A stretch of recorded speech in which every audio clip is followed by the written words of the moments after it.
All right, guys, welcome back to the fourth episode of The Hit with Higgins and Boni. Obviously, I'm Higgins, that's Boni, and today we have a special show in store for all of you guys. So as you know, it's February, and it's Black History Month. So today, me and Boni are going to be diving into some of the best stories in African-American sports culture and history. So on deck today, we're going to talk about Texas Western National Championship team in basketball, 1965 to 66. We're going to talk a little bit about Morgan State Lacrosse. We're going to talk about Art Shell, the Negro League, and we're also going to talk about one of my favorite stories in all professional sports, Curt Flood. So, Boni, why don't you start us off? Yeah, so obviously this is a very important month in history. Obviously, it's something that doesn't really get celebrated much or at all. So this is just to shine light on basically like on everything. So yeah, obviously we're looking forward to it. As you said, I'm starting it off, so I got the big hitter here, the 10 Bears. You're batting leadoff here. You got this. Morgan State Lacrosse. Obviously, this is the first HBCU school to have a lacrosse team. They were founded in 1970 as a Division II program, but they are very, very, very famous for beating Washington and Lee, they were the number one ranked team in the whole country in Division I at the time, as they were a Division II school. In 1975, when they shocked the world, they went in there, they won in a huge game. They won. Obviously, one of the well-known players within the lacrosse community is Miles Harrison, who is the son of the great Kyle Harris. I mean, he's the father of the great Kyle Harris. Got that flip. You got it. You got it. Yeah, maybe. I mean, you flipped it a little bit, but you're on target. We're in the right area. You're in the right area. You're there.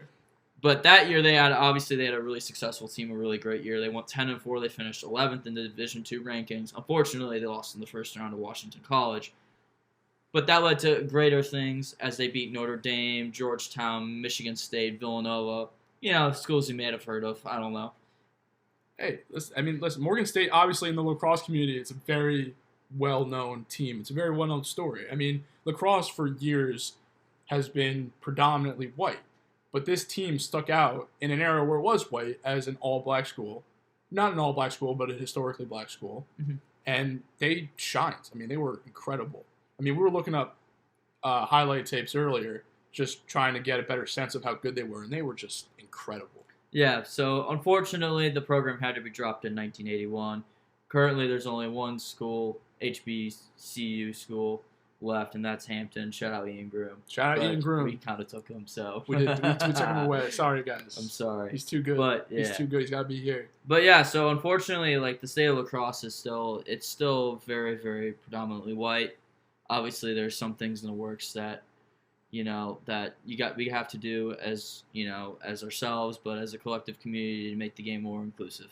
Absolutely. So we're working on that. Yeah. So, but this team, it's kind of well known. This story isn't told enough, I think, within the game. That's my opinion. Oh, obviously, this is why the platform is here. This is why we're doing this, because there's not a lot of people that really know the specifics of these type of stories.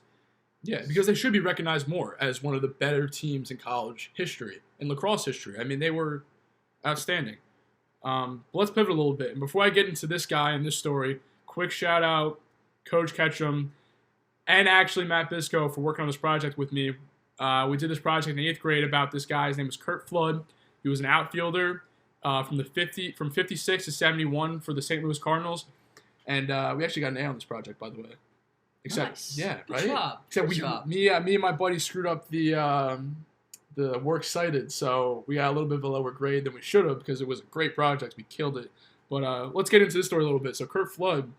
Before you start, kids, do your works cited correctly. Do your works cited correctly. It's very, very important for grades. That is the backbone of your entire paper. It's not about grades. It's just about doing things right. But let's continue. About your grades. Let's hear about the real story. It's about your grades. Anyway, so Curt Flood, for those who aren't familiar, outfielder in Major League Baseball from 1956 to 1971, 3-time All-Star, two-time World Series champ, 7-time Gold Glove Award winner, finished his career with a .293 batting average, which is pretty impressive.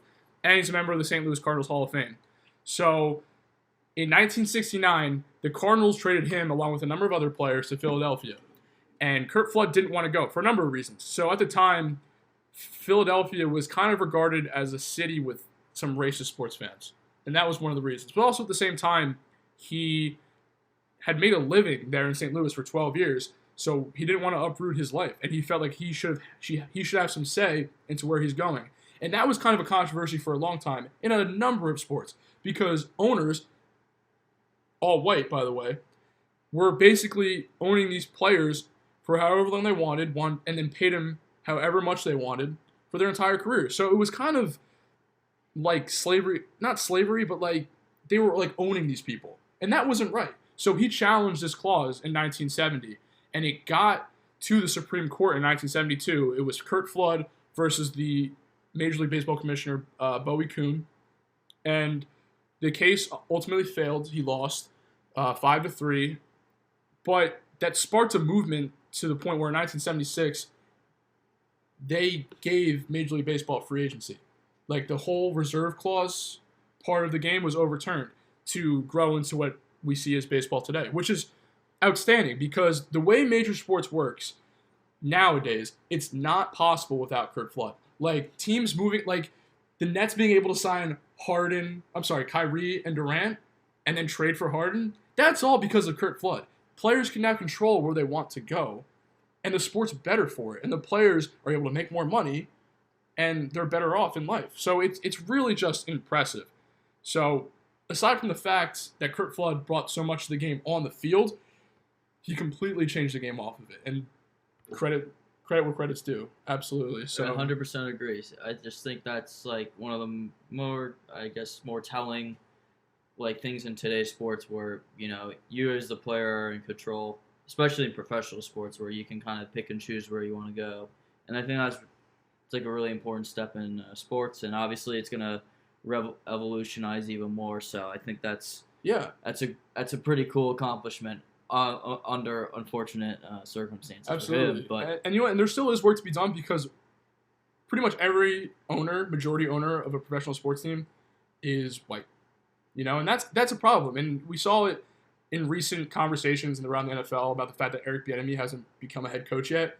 He's as a black man, and a number of other qualified black assistants haven't been hired, you know, in the latest processes for head coaches. So there definitely needs to be a change in power figures in sports among African Americans. Like there needs to be a change because if they're able to do it, then they should be able to do it. You know, it's kind of wrong when you look at it. You also had the Super Bowl. I don't remember what number. You know the numbers. Super Bowl where you had Tony Dungy and Lovie Smith. Super Bowl 41. So like that was kind of a huge moment as well. I mean, obviously this past season you had the first like officiating crew that was all black. Mm-hmm. So a lot of these things are coming as a result of other things that have happened. Most recently this past summer. Yeah. But I think hopefully these things continue to start happening more consistently, and you know, there's more change and there's more answers to problems that a lot of people have been crying for a long time. Absolutely. All right, but let's pivot into the next thing. So we're going to go from the baseball field to the gridiron. We're going to talk a little bit about Art Shell. And now those who aren't familiar with Art Shell is a Hall of Fame offensive tackle. He played his entire career in Oakland for Al Davis and the Raiders. And before I get into Art Shell a little bit, we really should be paying dues to Al Davis because he was notoriously colorblind. He absolutely was. I mean, in the AFL, when it came in 1960, they kind of changed the game a little bit because they were bringing in African-American players at a pretty good rate. You know, and something the NFL didn't do a whole lot of before the American Football League came in. So credit to Al Davis for giving these guys a chance. But at the same time, let's go back to Art Shell. So he attended Maryland State, which is now Maryland Eastern Shore, which is a pretty big HBCU. And he became one of the greatest players in NFL history. In Sporting News' 100 greatest NFL players list, he's 55, which is impressive. That's very, very impressive. Of the thousands and thousands of players who play in the NFL, he's 55.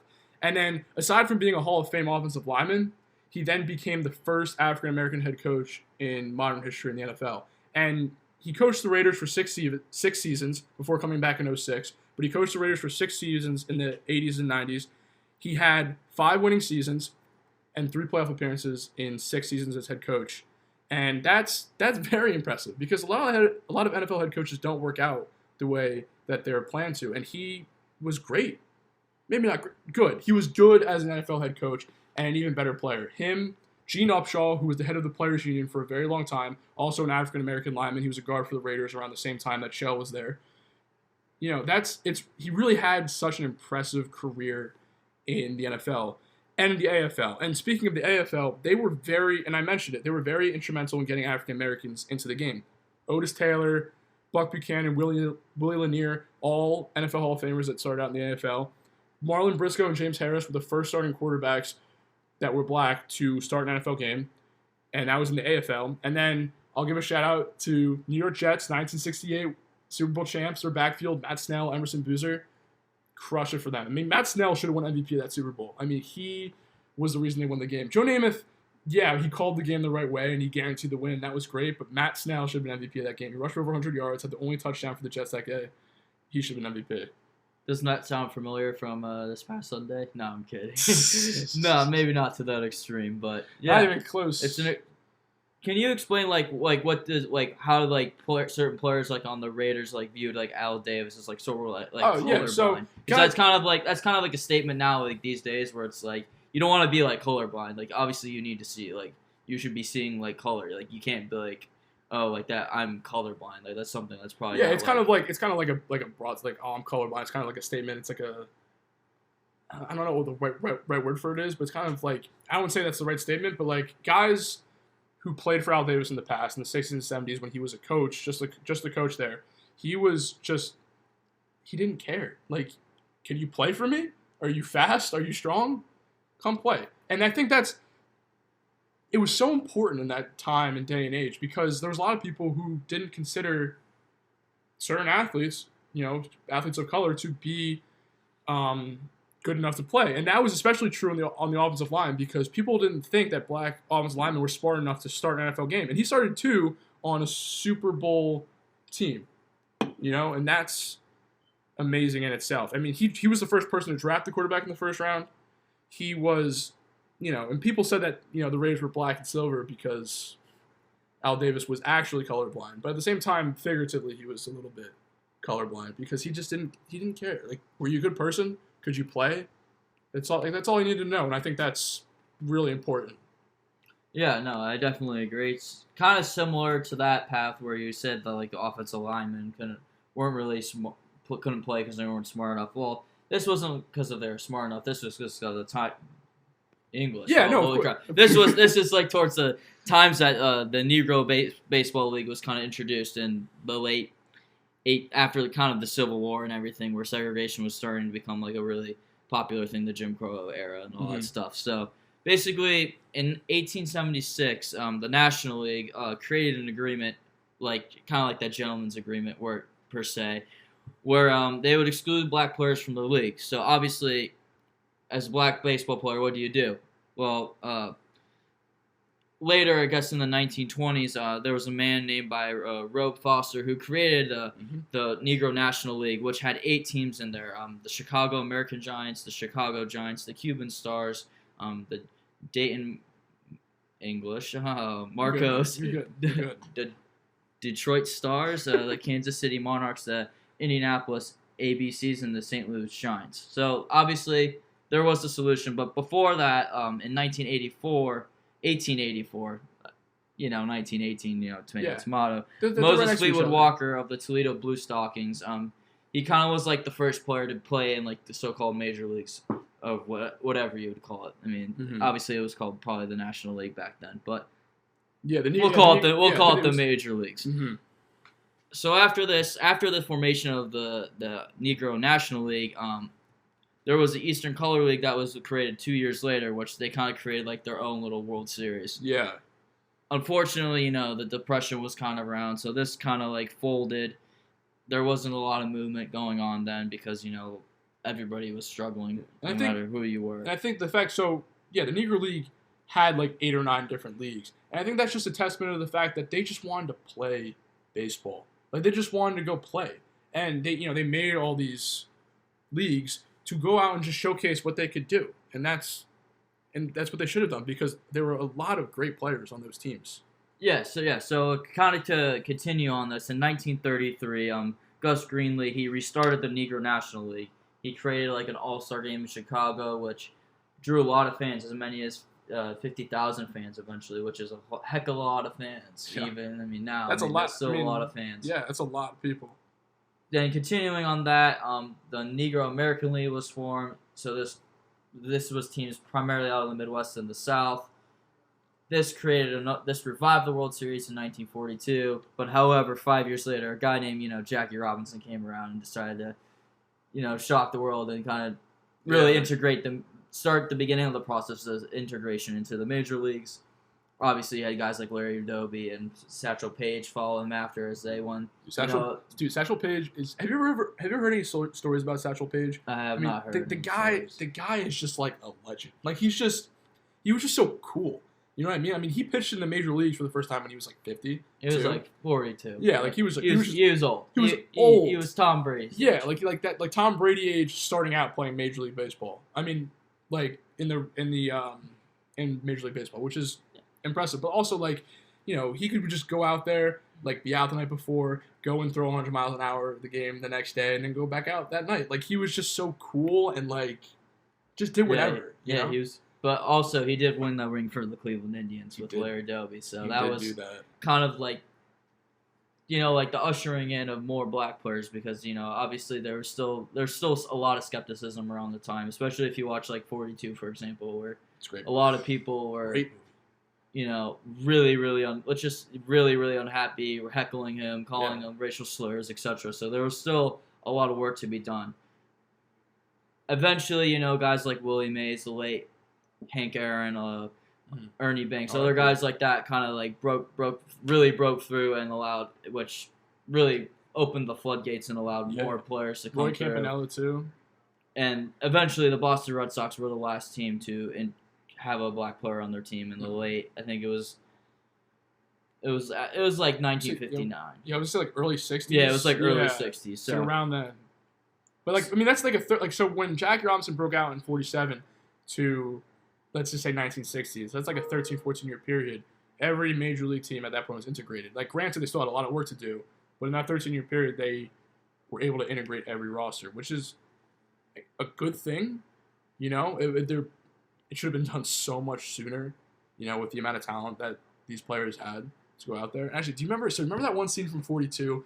So they're sitting up, the press reporters sitting up in the press box, and the one guy's like, the African American player, their heel bone's longer, makes them run faster. It's a competitive advantage. And then Jackie hits a home run off over the stands. He's like, was that because his heel bone was longer?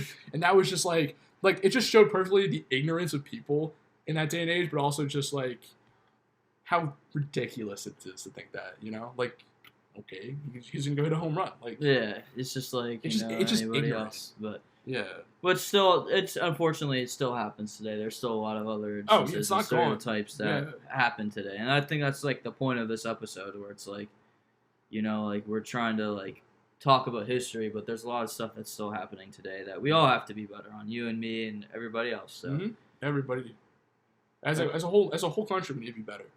Absolutely, because it's a problem that hasn't gone away. But yeah, we're going to take the time today just to kind of showcase some of the better stories. Guys like Art Shell, who just were able to become one of the best players in the NFL. Curt Flood, who completely changed professional sports as a whole. Morgan State, who in a predominantly white sport like lacrosse was able to just dominate people for a good 5-10 year window.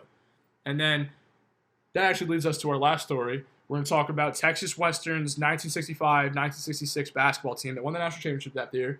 Now, whoever's familiar with the movie Glory Road, you know the story.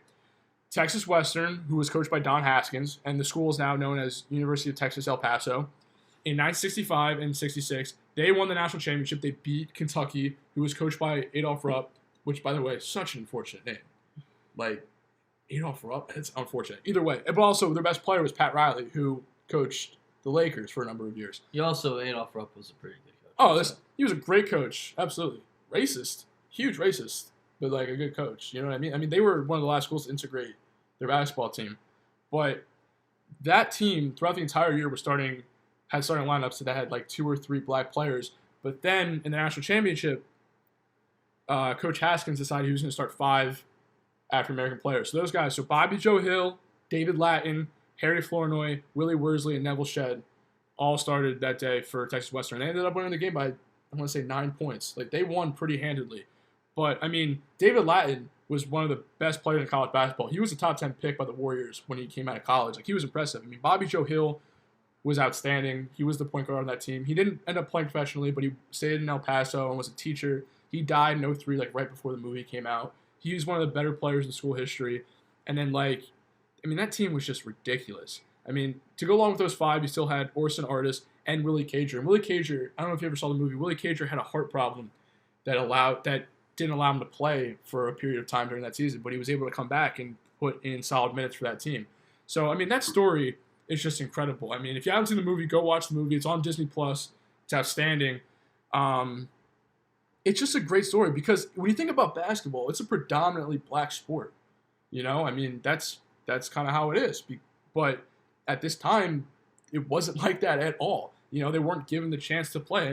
One of the first scenes of the movie, too, is Bobby Joe Hill in high school. He's at a high school all-star game, and Haskins is there to recruit some of the guys, and Bobby Joe is sitting at the end of the bench because the coach won't put him in because he said he's a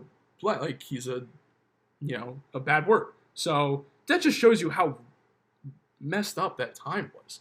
That because of somebody's color of their skin, they won't put them in to play. They won't let them showcase their talents for college coaches to see. But Don Haskins saw through all of that, got all these guys on the team, and they won a national championship against an outstanding Kentucky team.